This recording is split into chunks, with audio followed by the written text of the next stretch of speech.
In different parts of the world, millions of people mine gold in conditions that look more like hell. Children work in the mines without any proper protection, surrounded by mercury, toxic dust, and constant cave-ins. But this gold never belongs to them. Through a network of middlemen, smugglers, and processing plants, it flows to Switzerland. There it is melted down, refined, and transformed into perfect bars. And then this gold ends up in the display windows of luxury stores in Paris, London, and New York, in the vaults of banks and the world's wealthiest people. This is one of the most brutal economic schemes of the modern world, a true gold pyramid. Today we will trace the entire path of this gold, from the most brutal mines on the planet, through middlemen, smugglers, and Swiss refineries, all the way to expensive jewelry and bank bullion. And most interestingly, we will see who stands at the top of this gold pyramid and where the real money of this system ultimately flows. Chapter 1. The Bottom of the Pyramid. To understand how the gold pyramid works, we need to descend all the way to its bottom. According to the World Bank, today about 20 million people in more than 80 countries are engaged in what is called artisanal gold mining. That is 10 times more than the number of people working for all of the world's industrial gold mining companies combined. These 20 million people produce around 20% of all the gold in the world, approximately 600 tons every year, or more than $50 billion at current market prices. Where do they work? Anywhere there is gold and poverty, from the jungles of the Amazon to the deserts of Africa. But there are certain gold regions where this metal is mined at the cost of human lives. In Peru, at an altitude of more than 5,000 meters, stands the city of La Rinconada, the highest permanent human settlement on the planet. The air here contains nearly half the oxygen of normal levels. People live without sewage systems or proper medical care, working for months without pay in freezing shafts in the hope of one day striking gold. The snow here is black from coal dust. The streets are covered with frozen waste, and beneath the city, hundreds of shafts where people search for veins. In the Madre de Dios region of the Amazon, thousands of miners wash gold by hand using mercury, a highly toxic metal that is used to separate gold particles from rock. People here breathe in poisonous fumes every single day, and the jungle is gradually turning into a poisoned wasteland. In Africa, in the south of Congo, there is a town called Kamituga, the heart of artisanal gold mining on the continent. Tunnels here go 200 meters underground. These tunnels collapse regularly, often with people inside, and children work underground right alongside adults. In September 2020, around 50 miners died in just one such mine. In Sudan and Mali, gold has long become the fuel of civil wars. Armed groups control the mines and sell the extracted metal to buy weapons and keep the fighting going. And in the jungles of Venezuela, illegal gold camps are controlled by criminal gangs, where people work practically just for food. The conditions of these artisanal mines are similar everywhere. The shafts are built in haste, without proper supports, and they can collapse at any moment. Tunnels have no ventilation, and the air is saturated with toxic dust. Rivers are poisoned with mercury so badly that local residents can no longer drink the water. According to estimates by the International Labor Organization, around 1 million children work in artisanal gold mining around the world. They crush rock, carry sacks of ore, and wash sand mixed with mercury. Many of them do not live to see their 25th birthday. Chapter 2. The People Who Hold Gold but Do Not Own It. The paradox of the gold pyramid is striking. These millions of people literally hold wealth in their hands. Every day, metal that is worth a fortune on global exchanges passes through their palms, but they themselves live in deep poverty. How does this work economically? The average artisanal miner in Africa earns between $2 and $5 a day. In Latin America, between $5 and $15, depending on luck. Meanwhile, every gram of gold he mines is worth more than $80 on the world market. An ounce, which is 31 grams, sells for around $2,800. So where does the difference go? This is where things get interesting. The miner cannot sell gold directly on the exchange. He has no access to global markets, no licenses, no bank accounts. He can only sell to the local middleman who comes right to his mine, and this middleman pays him roughly 30% of the real value of the gold, and sometimes even less. In remote areas of Congo, miners receive no more than 20% of the world price, but that is only half of the tragedy. In most artisanal mines, the world is ruled by a debt system. Miners work for the owner of the mine. The owner gives them food, tools, and mercury for extracting gold, all of it on credit. The miners then work off this debt with their share of the gold, and in this arrangement, the gold can be valued even lower for the miners themselves. In the Peruvian system called cachorreo, the miner works for the mine owner for free for 30 days a month, and only on the 31st day does he earn the right to take home as much ore as he can carry on his own back. This is his one chance to make money. Sometimes luck smiles on him, and a person finds a rich vein, but far more often he simply carries home rocks. The result is a remarkable picture. A man mines gold worth hundreds of dollars a day, but by the end of the month, he is lucky if he has $100 in his pocket. The rest is taken by those who stand higher in the pyramid.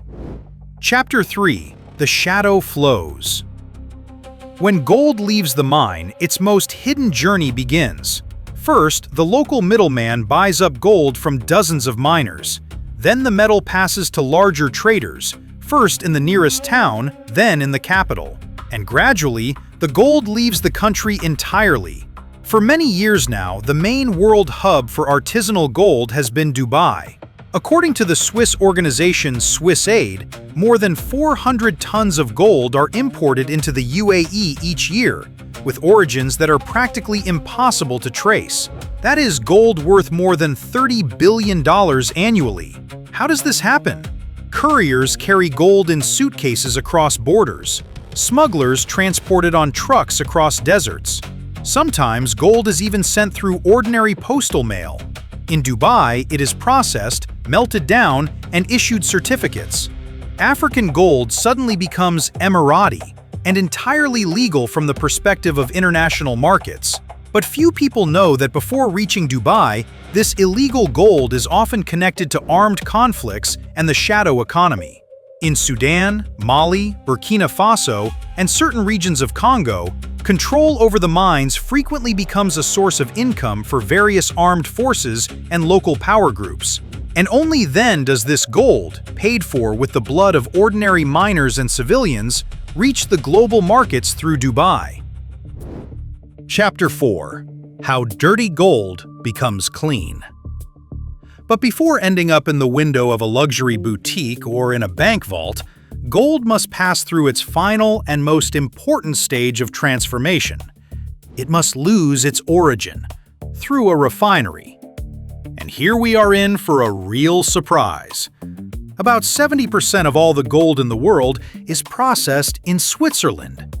4 companies, Valcambi, Argor Heraeus, MKS PAMP, and Metalor, effectively control this entire market. Their factories are located in quiet alpine villages. From the outside, the perfect postcard. Mountains, lakes, neat little houses, and tourists with cameras. But inside these enterprises, thousands of tons of gold from all over the world are processed every year. Gold arrives here from Dubai, from Africa, from South America, from Russia, and from dozens of other countries. Here, it is melted at extreme temperatures, purified, and turned into standard bank bars weighing 12.4 kilograms. On each bar appears a stamp, a serial number, and a certificate. After this, the gold receives the status of London Good Delivery, the main standard of the global gold market. And it is here that the most important thing happens. After being melted down, gold loses its history. Now it is no longer possible to determine where exactly it was mined, in a modern industrial mine in Canada, or in a tunnel in Congo where children worked underground. After the Swiss furnace, they become absolutely identical. This is the final stage of laundering. From the jungles of the Amazon and the mines of Africa, gold ends up in the bank vaults of London, in the investment funds of New York, and in the jewelry windows of Paris. Several times, journalists and human rights organizations have tried to raise this issue. In 2020, Bloomberg published an investigation into the supply of African gold to Swiss refineries. Later, Amnesty International released its own report on the problems of gold origin in the global supply chain. The Swiss companies responded in the standard way. They comply with international rules for verifying suppliers, but it is practically impossible to fully trace the origin of every gram of gold. And it is right here that the gold pyramid shows its true face. The higher gold rises through this system, the fewer questions anyone asks about where it came from. After the Swiss furnace, almost everything disappears. All that remains is weight, fineness, and price. Chapter 5. The Top of the Pyramid. Now we have risen all the way to the top. This is where those people live, the ones for whom this entire machine actually works. The global jewelry market today is valued at more than $300 billion a year. Half of that market is gold jewelry specifically. At the top of this industry are names that everyone knows: Cartier, Tiffany, Bulgari, Van Cleef & Arpels, Harry Winston. Let's take a simple example: a gold wedding ring weighing 5 grams. The cost of the gold itself, at exchange prices, about $400. The price of that same ring at a Cartier boutique? Somewhere between $5,000 and $15,000. The difference is 12 to 30 times. And all of that enormous markup goes straight to the owners of the brands. Somewhere inside that gap, the memory quietly disappears. The memory of who mined this gold and through what brutal labor. But there is yet another completely separate level, the level of the ultra-wealthy. In Dubai, there is a famous gold souk, a market where only gold items are bought and sold. At one of the exhibitions held here, the heaviest gold ring in the world was put on display. More than 60 kilograms of pure gold, encrusted with diamonds. Arab sheiks, Russian oligarchs, Asian new money tycoons. These are the people who form the very peak of this pyramid, buying their wives necklaces and rings worth millions of dollars apiece. And the strangest paradox of all is this: between a mine in Congo and a Cartier display window in Dubai, there is no real gulf at all. It is one and the same chain. Gold passes through dozens of hands, countries, factories, and certificates until it completely loses its history.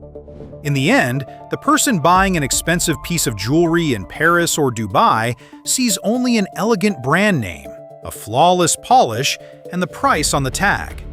And everything that came before that, the mines, the mercury, the child labor, the cave-ins, the poverty, all of it stays far beyond the display window. The higher gold rises, the more invisible its origin becomes. This is how the gold pyramid is built. And it will continue to exist for a long, long time because it is profitable for everyone involved. Everyone except for those who stand at the very bottom.